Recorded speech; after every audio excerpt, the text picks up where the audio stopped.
اور محمد بن مسلمہ، رسول اللہ صلی اللہ علیہ وسلم نے ان کی بھی ذمہ داری لگائی کہ جاؤ بنو بکر کے پاس، اس کو واقعہ کرتا بھی کہتے ہیں، اور مختلف یہ جو علاقوں کے نام ہوتے ہیں ان کے تلفظ اور پروننسیشن میں وقت کے ساتھ ساتھ تبدیلیاں بھی آتی رہتی ہیں۔ تو کرتا کے مقام کے اوپر اس سریہ کے بعد عبداللہ ابن عتیق کے رسول اللہ صلی اللہ علیہ وسلم نے محمد بن مسلمہ کو بھیجا کہ جائیے اب آپ کارروائی کیجئے، اور محمد بن مسلمہ اپنے ساتھیوں کے ہمراہ کارروائی کرنے کے لیے نکلے۔ تو یہ وہ واقعہ کرتا ہے جس کے اندر آپ نے سارے کا سارا ایک معروف واقعہ سنا ہوگا، انشاءاللہ اس واقعے کی طرف بھی بڑھتے ہیں، کہ محمد بن مسلمہ نے جب ساری کارروائی سر انجام دے دی جیسے رسول اللہ صلی اللہ علیہ وسلم چاہتے تھے، تو واپسی کے اوپر اس مارکے سے واپسی کے اوپر ان کو ایک شخص سمامہ بن اسال ملا، اور ان کو نہیں تھا پتا کہ یہ یمامہ کا حاکم ہے اور یمامہ کا گورنر ہے اور یمامہ کا حکمران ہے۔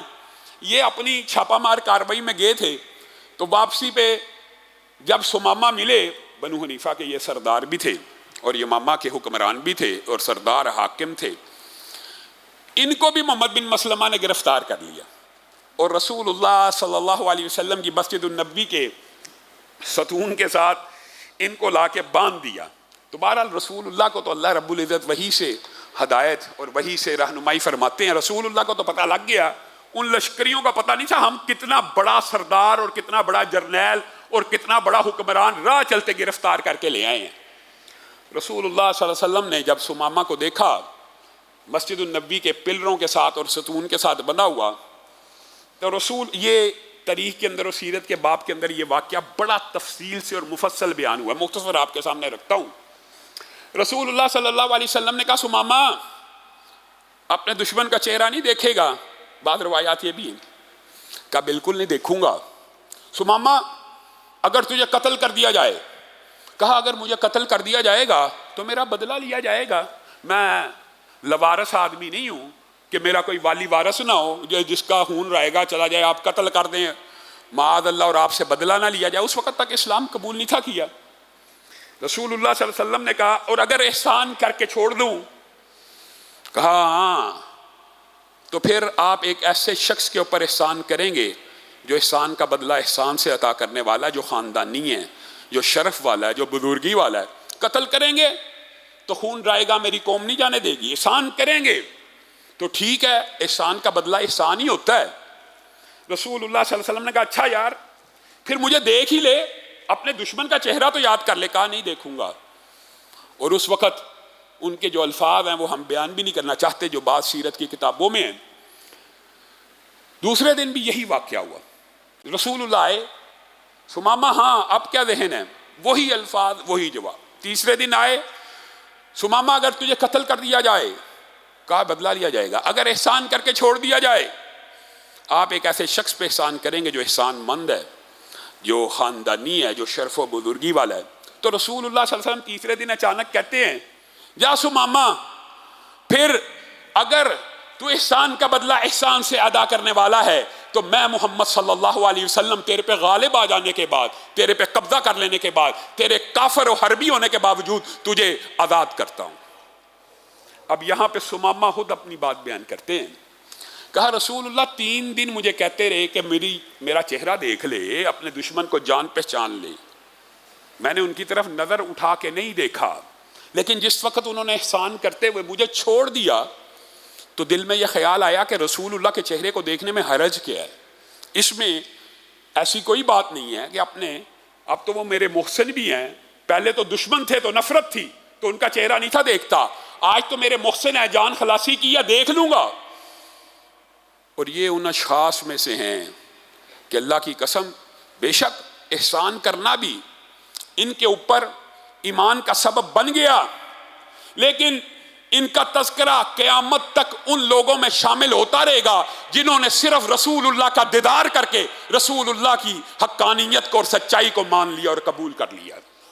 رسول اللہ کے چہرے کی طرف دیکھا، سمامہ کہتے ہیں بس چہرے کے دیکھنا تھا، دل و نگاہ بدل گئے، یکدم عجیب تبدیلی واقعہ ہوئی. میں نے کائنات میں اس سے زیادہ خوبصورت چہرہ نہیں تھا دیکھا، اور میرے دل میں یہ بات آ گئی کہ یہ حسین چہرہ، یہ منور چہرہ، یہ روشن چہرہ کسی جھوٹے کا نہیں ہو سکتا. کہا اب تھا تو سردار ہوں، انا بھی ہوتی ہے، حاکم ہوں، اپنے علاقے کا گورنر ہوں. دل میں عجیب قسم کی کیفیات چل رہی ہیں. پوری تیزی سے مدینہ کی سرحدوں کی طرف دوڑنے لگا کہ رسول اللہ نے آزاد کر دیا، جلدی اپنے قبیلے میں پہنچوں، کسی طرح اس احسان کا بدلہ چکا دوں کہ عزت دار لوگ، خاندانی لوگ احسان کا بوجھ بھی نہیں اٹھا سکتے. تیزی سے مدینہ کی سرحدوں کی طرف بھاگنے لگا، تیزی سے. اور خود کہتے ہیں جتنی تیزی سے مدینہ کی سرحدوں کی طرف بھاگ رہا تھا، دل اتنی تیزی سے مسجد النبوی کی طرف دوڑ رہا تھا.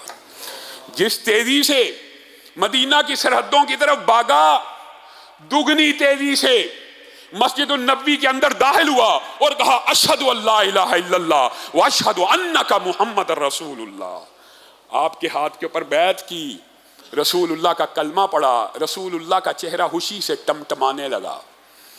میں نے رسول اللہ کو کہا اللہ کے رسول، عمرے کی نیت سے ارادہ کر کے نکلا تھا، اب میرے لیے کیا حکم ہے؟ یہ ہیں صحابہ. اب جب اسلام قبول کر لیا تو یہ نہیں کہا عمرے کے لیے نکلا تھا، اب میں عمرہ کرنے کے لیے جا رہا ہوں. اے اللہ کے رسول، عمرے کے لیے نکلا تھا حالت کفر میں، اب آپ بتائیں عمرہ کرنا ہے یا نہیں کرنا؟ رسول اللہ نے کہا جو نیت کی تھی اس کو پورا کر. اور سمامہ جس وقت مکہ میں احرام پہنتے ہوئے لبیک کی تلبی کو بلند کرتے ہوئے داخل ہوئے، کفار کے کلیجے کانپنا شروع ہو گئے.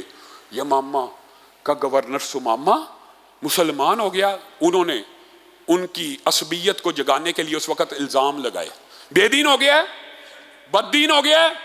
کہا بلکہ مسلمان ہو کے آیا ہوں، قمیص سے حد ادب، آج کے بعد بک بک نہ کرنا. اکیلا سمامہ، آج کے بعد بک بک نہ کرنا. آج کے بعد مجھے تمہاری زبان سے یہ بے دین بد دین اس طرح کے الفاظ نظر آئے تو یہ یمامہ کا گورنر سمامہ کہہ رہا ہے تمہیں یمامہ سے ایک دانہ بھی گندم کا نہیں آئے گا. اور مکہ کے لوگوں کو اپنی پڑ گئی کہ ہم نے کس کو چھیڑ دیا ہے کہ ہم تو بھوکے مر جائیں گے، یہ تو ساری کی ساری گندم آتی یہاں سے ہے. اور رسول اللہ صلی اللہ علیہ وسلم کو لیٹر لکھ دیا، اے اللہ کے رسول عمرہ کر لیا، اللہ کا شکر ہے اللہ نے اسلام کی ہدایت دے دی ہے. مکہ والوں کو کہہ آئے ہوں کہ اب ایک خوشہ گندم بھی اس وقت تک مکہ میں داخل نہیں ہوگا جب تک رسول اللہ صلی اللہ علیہ وسلم اجازت نہیں دیں گے. رسول اللہ صلی اللہ علیہ وسلم کے پاس پورا مکہ وفد بنا کے آ رہے.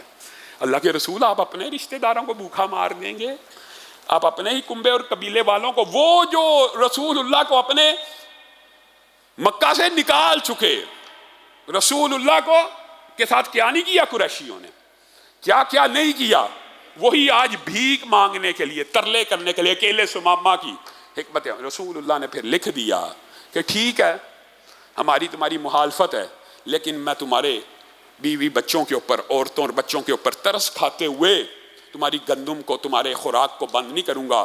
اور سمامہ کو لیٹر لکھ دیا کہ تو نے مجھے خوش کر دیا، بس اب ان کا غلہ اور گندم جاری کر دے. تو سمامہ نے اس وقت ان کا غلہ اور گندم کو جاری کیا.